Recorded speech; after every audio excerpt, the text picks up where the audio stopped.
नमस्कार, जय हिंद दोस्तों। स्वागत है आपका आपके अपने YouTube चैनल पर। आज हम पढ़ेंगे संतुलित आहार, भोजन का कैलोरी मान और वजन प्रबंधन पर आधारित महत्वपूर्ण MCQ। आपकी जो बुक रिवीजन की सीरीज चल रही है, बुक के जो MCQ हैं उनको आपको रिवाइज करवाया जा रहा है।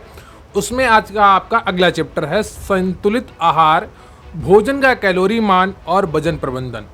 एक इम्पॉर्टेंट टॉपिक है, यहाँ से आपसे प्रश्न पूछे जा सकते हैं। तो आज हम कुछ प्रश्नों को देखेंगे जो आपके लिए महत्वपूर्ण होंगे। तो कृपया वीडियो को लाइक कर लीजिएगा। चैनल पर नया है तो चैनल को सब्सक्राइब कर लीजिएगा। आप लोगों की एनर्जी डाउन हो गई है, लेकिन ये बहुत ही गलत बात है। एनर्जी को ऊंचा रखिए, बहुत ही जल्दी आपकी शॉर्ट लिस्टिंग आ जाएगी और परीक्षा तिथि भी आ जाएगी। 10-12 दिन से ज़्यादा इसमें समय नहीं लगने वाला है, तो तैयारी करते रहिए और अपना आप फोकस बनाकर रखिए। संतुलित आहार, भोजन का कैलोरी मान और वजन प्रबंधन। तो कृपया वीडियो को लाइक कर लीजिएगा। चैनल पर नया है तो चैनल को सब्सक्राइब कर लीजिएगा। डिस्क्रिप्शन बॉक्स में आपको हमारी वेबसाइट का लिंक मिल जाएगा, हमारे टेलीग्राम चैनल का लिंक मिल जाएगा, तो वहां पर आप जरूर जुड़िएगा। तो चलिए शुरू करते हैं आज का ये वीडियो।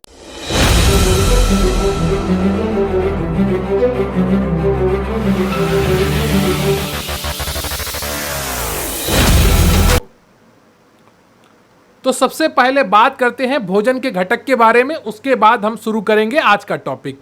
तो भोजन के घटक कौन है? वैसे तो आपको पता होगा, लेकिन एक बार मैं आपको याद दिला देता हूं। कार्बोहाइड्रेट्स, प्रोटीन, वसा, फाइबर, जल, खनिज लवण और विटामिन, ये हमारे भोजन के घटक हैं। विटामिन हमारी रक्षा करते हैं बीमारियों से। कार्बोहाइड्रेट एक ऊर्जा का महत्वपूर्ण स्रोत है। प्रोटीन हमारे शरीर की मरम्मत में कार्य करता है, कोशिकाओं की टूट फूट में। वसा ऊतकों के निर्माण में सहायक होती है और ऊतकों में संचलित होती है। खनिज लवण और जल और फाइबर ये हमारे पाचन शक्ति में इजाफा करता है। तो ये भोजन के महत्वपूर्ण घटक हैं। ये आपको जानकारी होनी चाहिए, सामान्य जानकारी। क्लियर है आपको? अब पढ़ते हैं आज का आपका पहला प्रश्न कि किसी व्यक्ति के संतुलित आहार में पोषक तत्वों की मात्रा निर्भर करती है। तो किस पर निर्भर करती है ये आपको बताना है। भली भांति आप परिचित होंगे इससे, कई बार आप इसको पढ़ चुके हैं। तो किसी व्यक्ति के संतुलित आहार में पोषक तत्वों की मात्रा निर्भर करती है, उसकी आयु पर निर्भर करेगी, उसके लिंग पर निर्भर करेगी और शारीरिक आवश्यकता पर निर्भर करेगी कि कितनी उसे आवश्यकता है। किसी व्यक्ति के संतुलित आहार में पोषक तत्वों की मात्रा उसकी आयु, लिंग एवं उसकी शारीरिक आवश्यकता, व्यवसाय, जलवायु एवं भौगोलिक स्थिति, आय एवं खाद्य पदार्थों के मूल्य पर निर्भर करती है। जैसे अधिक शारीरिक श्रम करने वाले व्यक्तियों के भोजन में कार्बोहाइड्रेट की मात्रा अधिक होनी चाहिए। अगला प्रश्न है आपका कि निम्न में से कौन संतुलित आहार से होने वाला लाभ नहीं है? तो पोषक तत्वों की पूर्ति तो होती है, तो ये लाभ है। रोगों से सुरक्षा होती है, ये भी लाभ है। स्मरण शक्ति में वृद्धि, ये भी लाभ है। आप अगर अच्छा भोजन खाएंगे तो अच्छा स्वास्थ्य रहेगा, आपके शरीर के जो अंग हैं वो अच्छे तरीके से कार्य करेंगे, तो स्मरण शक्ति में वृद्धि होती है ना।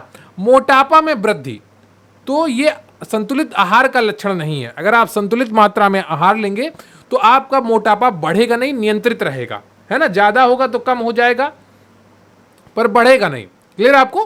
तो मोटापा में वृद्धि इसका सही आंसर हो जाएगा डी। संतुलित आहार से होने वाले लाभ पोषक तत्वों की पूर्ति, रोगों एवं संक्रमण को रोकने में सहायता, मानसिक क्षमता एवं स्मरण शक्ति में वृद्धि, दीर्घ आयु आदि होती है। अगला प्रश्न है आपका कि निम्नलिखित में से क्या संतुलित आहार में उपस्थित होना चाहिए? अत्यधिक मात्रा में वसा, अत्यधिक मात्रा में विटामिन, अल्प मात्रा में कार्बोहाइड्रेट, या इनमें से कोई नहीं? बताइएगा इनमें से कौन सा ऑप्शन आपका सही है। तो इसका सही उत्तर है आपका डी, इनमें से कोई नहीं। संतुलित आहार में क्या उपस्थित होना चाहिए? एक संतुलित मात्रा में प्रोटीन, कार्बोहाइड्रेट, वसा, विटामिन, खनिज लवण तथा फाइबर एवं जल शारीरिक जरूरत के हिसाब से उचित मात्रा में मौजूद होने चाहिए। अगला प्रश्न है आपका कि भोजन से प्राप्त होने वाली कुल ऊर्जा का कितना प्रतिशत भाग हमें प्रोटीन से प्राप्त करना चाहिए? तो इसका सही उत्तर है आपका बी, 10 से 15% भाग। क्लियर है आपको? अगला प्रश्न है आपका कि हमारे भोजन से प्राप्त होने वाली कुल ऊर्जा का कितना प्रतिशत भाग हमें वसा से प्राप्त करना चाहिए। अब हो सकता है आप में से काफी लोगों को ये प्रश्न बहुत ही आसान लग रहे हो, क्योंकि इतनी प्रैक्टिस कर चुके हैं। लेकिन परीक्षा हाल में अगर अभी आप लगातार इनका रिवीजन नहीं करते रहेंगे ना, तो परीक्षा हाल में आपको बहुत ही कंफ्यूजन होगी, फिर आप सही उत्तर नहीं सेलेक्ट कर पाएंगे और आपका एक एक प्रश्न गलत होता चला जाएगा। तो रिवीजन बहुत ही जरूरी है परीक्षा हाल में कंफ्यूजन से बचने के लिए। ये बहुत ही बड़ी बात है। बहुत होशियार बच्चे परीक्षा हाल में कंफ्यूजन में प्रश्न गलत कराते हैं, क्योंकि उन्होंने परीक्षा से पहले अपने सब्जेक्ट का रिवीजन नहीं किया होता है। सी, और रिवीजन क्यों नहीं करते हैं? क्योंकि उन्हें इतना ओवर कॉन्फिडेंस हो जाता है कि उन्हें बहुत आ गया, पर बहुत कभी किसी को नहीं आता है। व्यक्ति इंसान को भूल जाता है। ये तो मात्र सिलेबस है एक, है ना। अगला प्रश्न है आपका कि संतुलित आहार से प्राप्त होने वाली कुल ऊर्जा का कितना प्रतिशत भाग हमें कार्बोहाइड्रेट से प्राप्त करना चाहिए। तो इसका सही उत्तर है आपका 50 से 60%, है ना। 50 से 60% भाग ही हम कार्बोहाइड्रेट से ऊर्जा के रूप में प्राप्त करते हैं। अगला प्रश्न है आपका कि निम्नलिखित में से कौन बृहद पोषक तत्व नहीं है। तो विटामिन बृहद पोषक तत्व थोड़ी है, यह सूक्ष्म पोषक तत्व में आ सकता है। क्लियर आपको? बृहद पोषक तत्वों में वो आते हैं कार्बोहाइड्रेट, प्रोटीन, वसा, जल एवं फाइबर, है ना। अगला प्रश्न है आपका कि निम्नलिखित में से कौन सूक्ष्म पोषक तत्व नहीं है। तो जो आपका वसा है यह सूक्ष्म पोषक तत्व नहीं है, जबकि विटामिन, आयोडीन, कैल्शियम, सोडियम ये सब क्या है आपके, ये सूक्ष्म पोषक तत्वों के उदाहरण है, क्योंकि इनकी सूक्ष्म मात्रा हमारे शरीर को आवश्यक होती है। बहुत ही साधारण चीज है। अगर आप ध्यान लगाकर, मन लगाकर चीजों को समझेंगे तो चीजें समझ में आएंगी आपको। अगला प्रश्न है आपका, भारतीय चिकित्सा अनुसंधान परिषद ने भोजन को कितने आधारीय खाद्य समूह में विभाजित किया है। इसका सही उत्तर है आपका सी ऑप्शन 5। अब वो कौन कौन से हैं ये आपको याद करने होंगे। अनाज एवं उनके उत्पाद, दाल एवं फलियां, दूध, मांस एवं उनसे निर्मित पदार्थ, फल और सब्जियां, वसा एवं शक्कर। तो ये 5 हैं प्रकार जिनको जो खाद्य समूह में विभाजित किया गया है भारतीय चिकित्सा अनुसंधान परिषद यानी कि ICMR द्वारा। क्लियर आपको? अगला प्रश्न है आपका कि अनाज में पाया जाने वाला मुख्य पोषक तत्व क्या है। तो बहुत ही सीधा सा उत्तर है कार्बोहाइड्रेट। अब अनाज कौन से होते हैं? अनाज या मोटे अनाज चावल, गेहूं, मक्का, रागी, ज्वार में पाया जाने वाला मुख्य पोषक तत्व कार्बोहाइड्रेट होता है। अगला प्रश्न है आपका कि दालों में कौन सा मुख्य पोषक तत्व पाया जाता है। तो दालों में मुख्य पोषक तत्व प्रोटीन के रूप में पाया जाता है। क्या? प्रोटीन। और सर्वाधिक प्रोटीन आपका मूंग की दाल में पाया जाता है। अगला प्रश्न है आपका कि चीनी एवं गुड़ में पाया जाने वाला मुख्य पोषक तत्व क्या है। तो चीनी और गुड़ में सबसे ज्यादा क्या पाया जाता है? कार्बोहाइड्रेट पाया जाता है। कार्बोहाइड्रेट ही बाद में ग्लूकोज में टूटता है ना।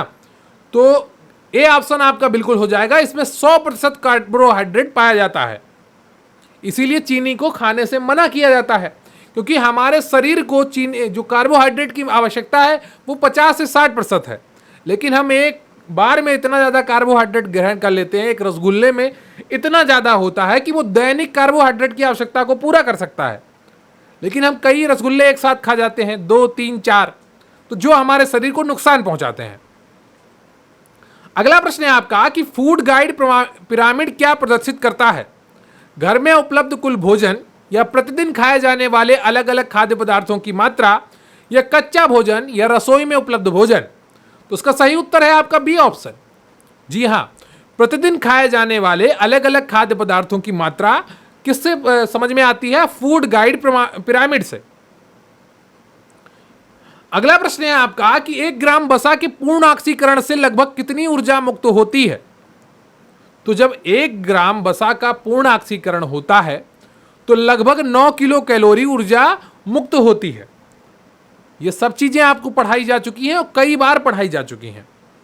अगला प्रश्न है आपका कि निम्नलिखित में से किसके 1 ग्राम मात्रा के ऑक्सीकरण से अधिकतम ऊर्जा प्राप्त होती है। तो सही उत्तर है आपका इसमें ए, प्रोटीन।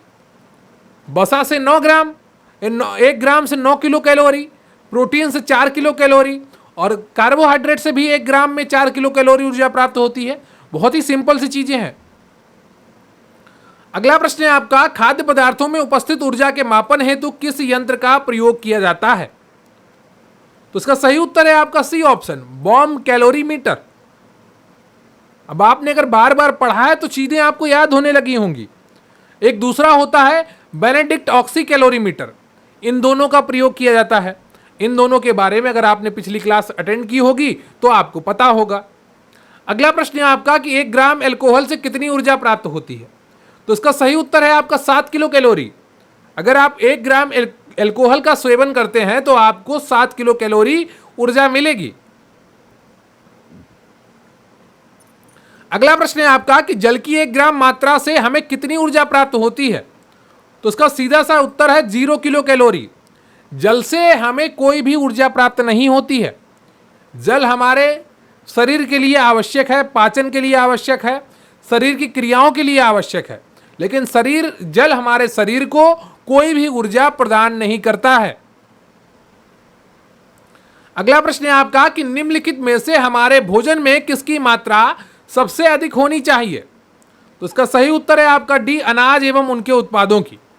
क्योंकि हमें कार्बोहाइड्रेट की सर्वाधिक आवश्यकता होती है, इसलिए जिनसे हमें कार्बोहाइड्रेट ज्यादा प्राप्त होता है वही चीजें हमें अपने भोजन में इस्तेमाल करनी चाहिए।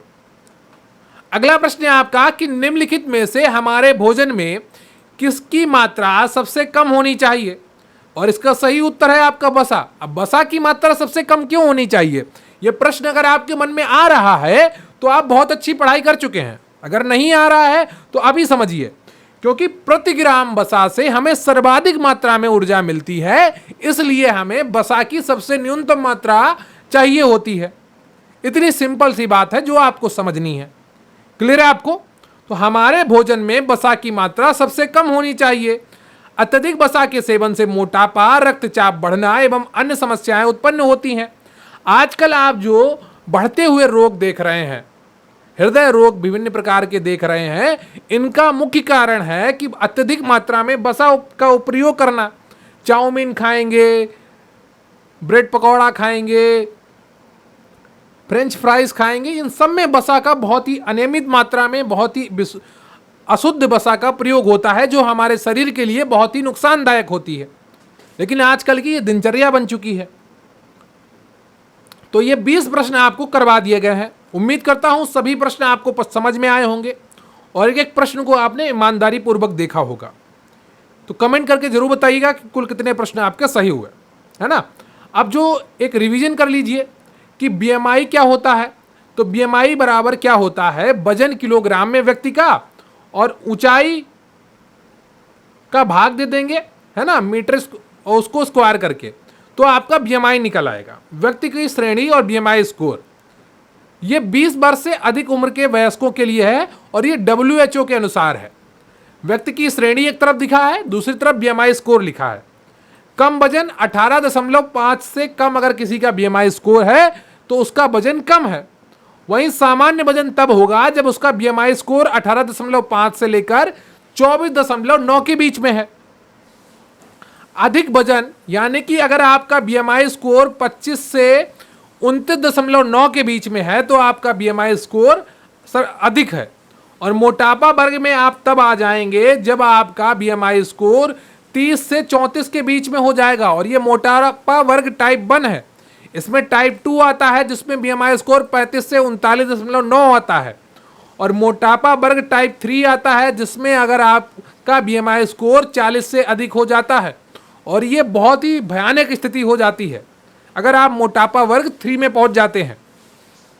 वजन प्रबंधन के बारे में कुछ जानकारी है वो ले लीजिए, फिर आपकी ये क्लास कंप्लीट हो जाएगी। वजन प्रबंधन को नियंत्रित करने वाली प्रमुख अवधारणाओं में एक ऊर्जा संतुलन है। इसके अनुसार 3 संभावित परिदृश्य हैं। तो 3 स्थितियां होती हैं, उनको समझना है आपको। शरीर द्वारा ग्रहण की गई ऊर्जा अगर शरीर द्वारा खर्च की गई कैलोरी के बराबर है तो आपका भार संतुलित रहेगा, है ना। और शरीर द्वारा ग्रहण की गई कैलोरी अगर शरीर द्वारा खर्च की गई कैलोरी के से अधिक है तो आपका वजन बढ़ जाएगा। शरीर द्वारा ग्रहण की गई कैलोरी अगर शरीर द्वारा खर्च की गई कैलोरी से कम है तो आपका वजन घटेगा।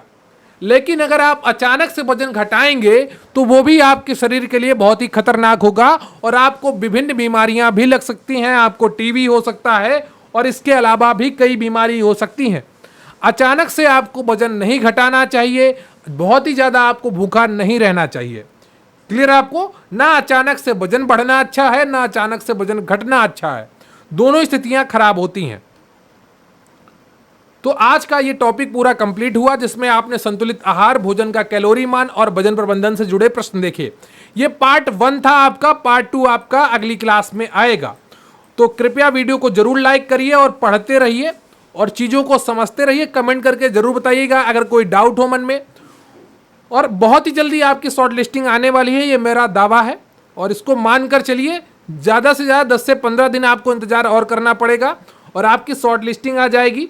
तैयारी करते रहिए। जो तैयारी नहीं कर रहे हैं वो अपने पैरों पे कुल्हाड़ी मार रहे हैं और उनको बहुत ही पछताना पड़ेगा बाद में। तो कृपया वीडियो को लाइक कर लीजिएगा, चैनल पर नए हैं तो चैनल को सब्सक्राइब कर लीजिएगा। कमेंट करके जरूर बताइएगा कि ये वीडियो आपको कैसा लगा। थैंक यू वेरी मच, बहुत बहुत धन्यवाद। और अपने दोस्तों के साथ जरूर ये वीडियो शेयर करिए। जय हिंद, जय भारत।